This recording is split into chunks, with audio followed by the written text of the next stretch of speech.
Tänään aktivoidaan tuskahajusuola. Eli sit kun sä oot saanut tällaisen paketin postiin, niin noudata näitä ohjeita, että sä saat siitä hajusuolasta kaiken ilon irti. Ekaksi avataan paketti. Nämä samat aktivointiohjeet pätee kaikkiin meidän hajusuoloihin, eli sä voit noudattaa näitä ihan sama minkä hajusuolan sä oot ostanut. Siitä ennen aktivointia on hyvä ravistella sitä vähän, että ne jauheet sekoittuu siellä sisällä. Nyt kun on vähän ravisteltu, niin voidaan lähteä aktivoimaan tää. Ja jos sun tuotteessa on tällainen sinetti, niin se pitää poistaa ennen sitä. Jos ei ole, niin se on täysin normaali, ei mitään hätää. Eli eka poistetaan sinetti.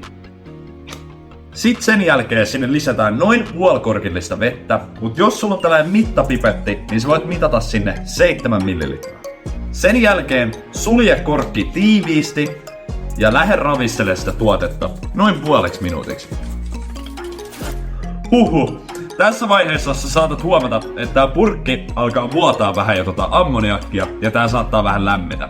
Se on ihan normaali, koska nämä purkit on tehty vuotamaan paineen alla kaasua, ettei ne posaa.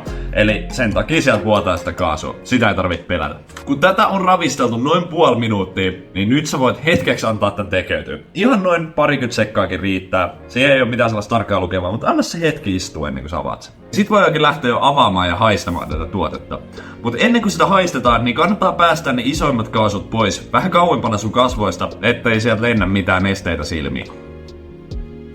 Noin, ja nyt tää on valmis haisteltavaksi. Kannattaa alkuun haistella oikeesti kaukaa, ja sit vasta tarvittais tuoda sitä nenää lähemmäs, ettei sä haista heti liian läheltä ja saa hirveän traumaattista kokemusta.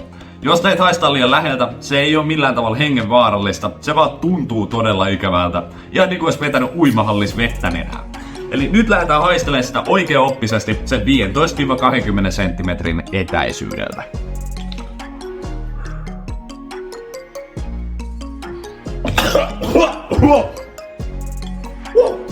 Kiitos sulle ihan älyttömästi tilauksesta. Ja jos sulla tulee yhtään mitään ongelmia vastaan, niin on rohkeasti yhteydessä support@hajusuola.fi sähköpostiosoitteeseen. Me yritetään auttaa siellä teitä kaikki parhaamme mukaan. Kiitos kaikille katsomisesta, te olette mahtavia.